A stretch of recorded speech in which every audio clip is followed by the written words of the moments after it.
Hello, folks. Welcome back to another Theobite. My name is Sean Mushton, along with Zach Packey.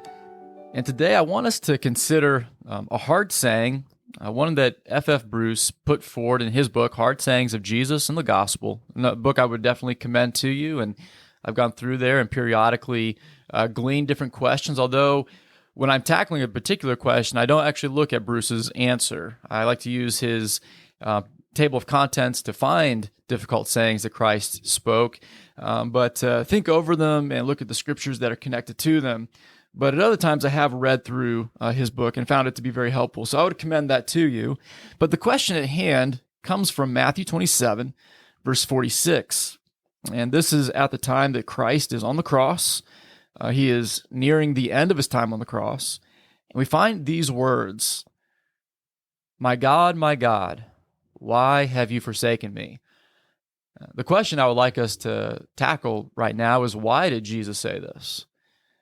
And I dare say that frequently this is explained in ways of people saying that the Father was looking away from the cross, that he turned his back, and we have these various reasons that get set forward at times. Some people will say that he couldn't handle seeing his son in such agony, so he, quote, turned his back. And that is something that I think is a troublesome statement. I think, for one, to say that he turned his back is a very loaded statement, and one, though, that we don't really have a biblical backing for. If you think about that idea of him turning his back, there is an idea truly from the statement of Christ, why have you forsaken me, that there's some kind of relational shift that we'll discuss in a moment. But the idea that that God the Father couldn't handle something, that's something we probably should be careful in saying. The other one that we see at times is this idea that he couldn't handle seeing the sin and the guilt that was piled on his son, as foretold in Isaiah 53. What I want us to see is that there are some better ways for us to approach and consider what was going on at that point. So the first thing I want us to note is that when Jesus says, my God, why have you forsaken me?" those words were not original to him that day. We find in Psalm 22, verse 1, those very words. So Jesus is quoting a psalm that expresses his agony, expresses his experience, but also he's quoting from a text that was foretelling or foreshadowing the experience he would have on the cross. And so of that psalm that he quotes from, a Bible teacher by the pen name of R.T. France writes the following, and this will help us appreciate the spirit of that psalm that Jesus is drawing from in his pain there as he was being the sacrifice. France writes, "The psalm expresses the spiritual desolation of a man who continues to trust and to appeal to God in spite of the fact that his ungodly opponents mock and persecute him with impunity." So those originally are words of David, but again, an experience that foreshadowed something far greater. And I want us to think over four things as we consider this experience of Christ, his words, and how we can better understand them, more over against saying that God turned his back because he couldn't handle seeing the sin and guilt, or he couldn't handle seeing the agony. The first thing that I want us to consider as we think over this text is that we must be careful not to press too presumptuously into the mystery of the internal workings of the Trinity. So there is definitely a layer of mystery that is taking place as to how God the Son has such an experience. But let me lead us to ask these questions about that. When it comes to what we cannot know fully, we might ask this. Number one, what can we know of this text?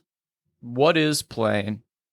What conclusions can be made based on the plain words of Christ in Matthew 27, verse 46?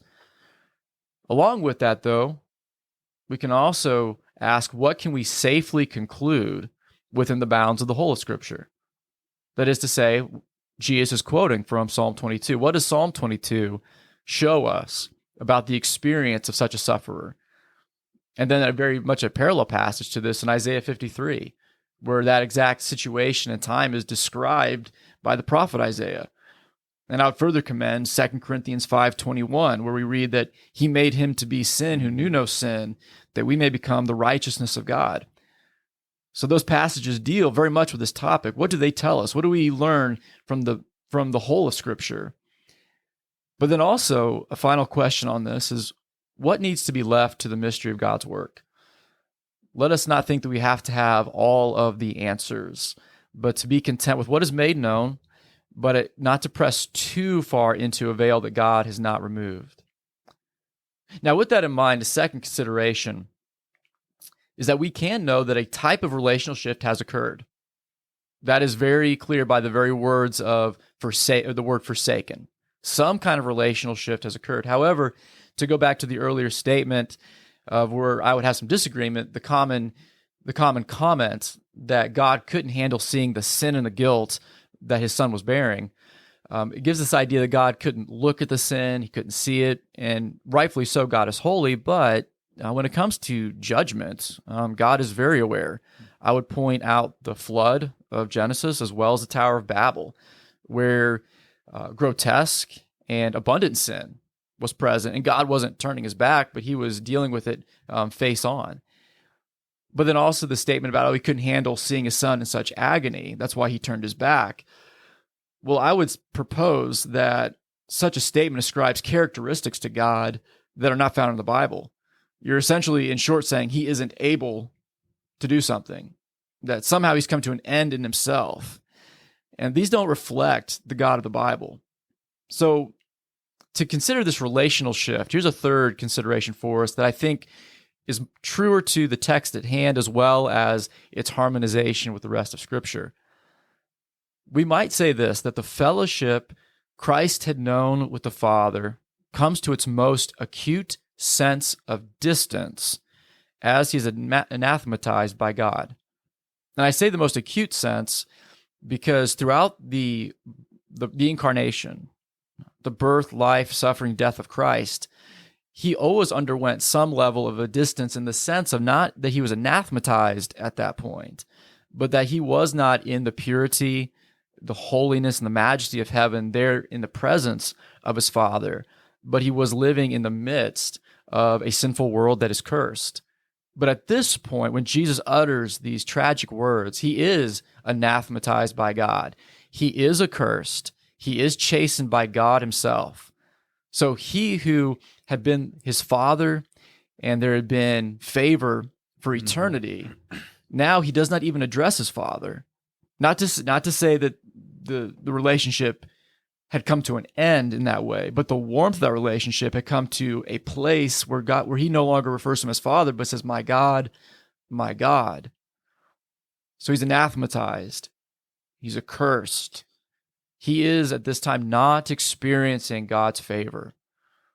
And that is what we can safely say is being expressed in the words, my God, why have you forsaken me? Now, with that, though, as we close out this, I want to bring to light an observation that Bible teacher James Hamilton points out regarding this cry of Christ and the irony that it possesses. James Hamilton notes how this cry from Jesus carries the irony of A, being the display of his solidarity with his people, a people who have ever lived at a distance from God's favor.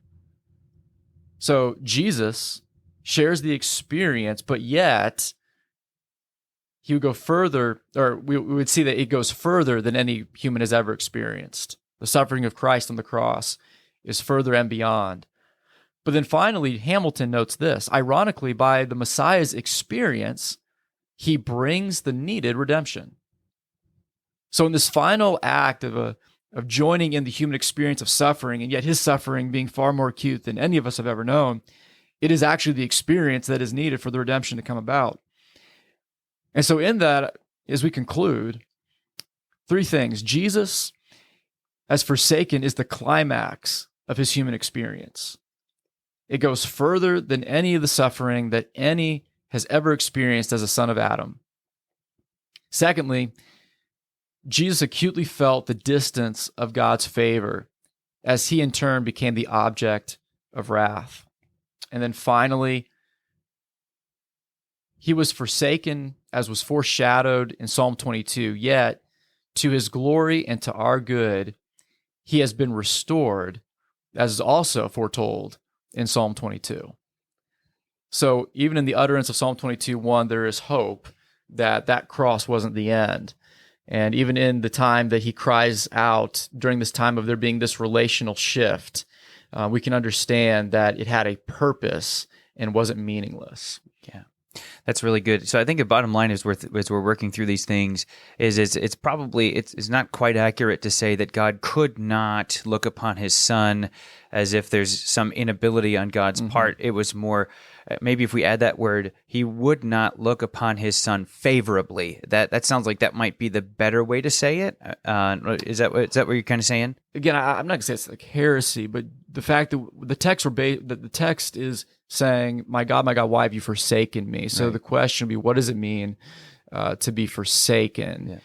And so, I think I could agree with not looking upon him favorably, so that there's still a connection between the two, but it is shifted to where it's gone from favor to fury. Right. Favor. I love that. Favor to fury. Such a pastoral response right there. Favor to fury, right? Wrath. He has at that point, as you pointed out in 2 Corinthians, it is at that point that he became sin for us. It was him looking upon Jesus with judgment. And I was thinking about Habakkuk 1:13. Your eyes are too pure to look on evil. You cannot tolerate wrongdoing. So it's interesting as we work through. It was the favorability that we're dealing with at this point. Because even like the text there you're talking about from Habakkuk, it's Habakkuk, right? Yeah. That to look upon most times in the Old Testament has that nuance of favor, of him looking upon the righteous, right? And that there's that nuance there of a favor. It's more like we tend to think of looking at as just mere observation, right? But in that Old Testament, there's also that a nuance of it's a level of favorability, right? Yeah. To look upon with favorability, or I don't know if admiration, probably not admiration, but yeah, that's really good. Well, thank you, folks. So, God bless.